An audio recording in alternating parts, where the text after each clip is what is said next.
Continuing education, it's week 6, almost to the end, 1 week left. Congratulations to Meg and Shane as they send off to Peru. Whoop, whoop. We're so excited for you guys. All right, so this week was just the dip. Weight supported moves.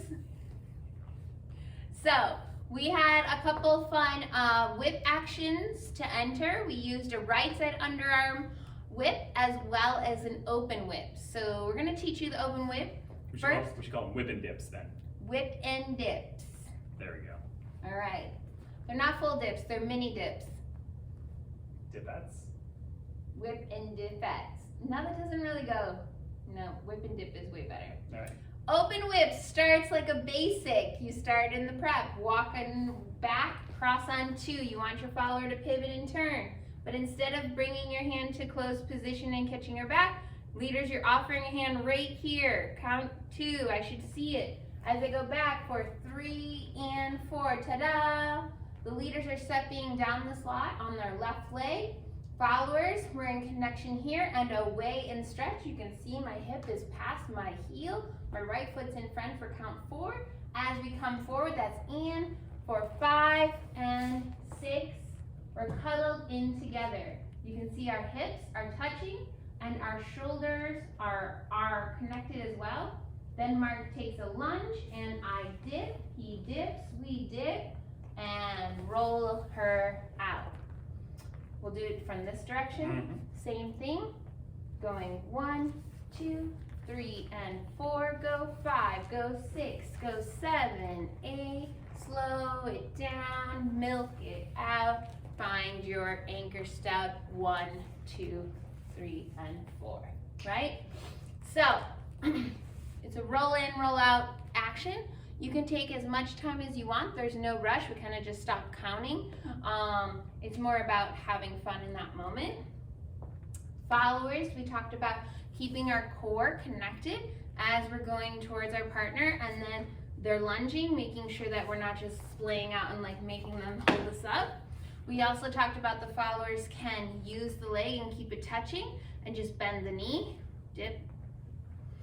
And we also talked about the followers, if you don't want to extend your leg out, you can also bring it forward, which angles you a little bit, and then as he's coming off, you'd slide away from it. So those were a couple leg options with that dip. Right side underarm whip, entrance from here, underarm, catch the back, 3 and 4. You're leading another underarm, leaders, but you have to send her past your right side, bringing your left hand across the slot. From here, you're opening your right leg, sending it down the slot. 5, 6, get in front of her. 7, lean up against each other. Release this hand because now it's all about the connection you have on my right side of my body. And here we can go swinging through space. Do it from the other way. 1, 2, 3, and 4. Go 5, 6, 7, 8. 1, 2, release and catch.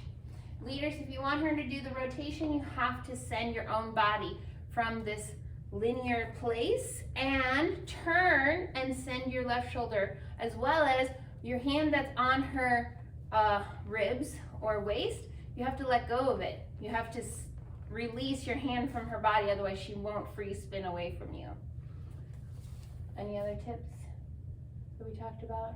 Main tip for the leaders in all of this is making sure that your foot, your right foot, lands very close to your follower's foot. That will set you up for being able to engage your hip and your shoulder so that you have a strong connection so that they feel supported going into each of those mini lunges. Yes, and make sure the leaders that you sandwich your body to us before you dip and send us onto you. If there's a gap, It's not my job as a follower to fill this gap, and then you're trying to lead me into lunge. I'm gonna be like, no, I don't feel secure. And leaders, you actually don't want that. If there is a gap and they did start to come over, then it would actually become an impact going into it, and that could destabilize the whole thing. So you really want to make sure you're securely matched to each other before going in, so that you can go in together. All right, good job this week. We'll see you all next time.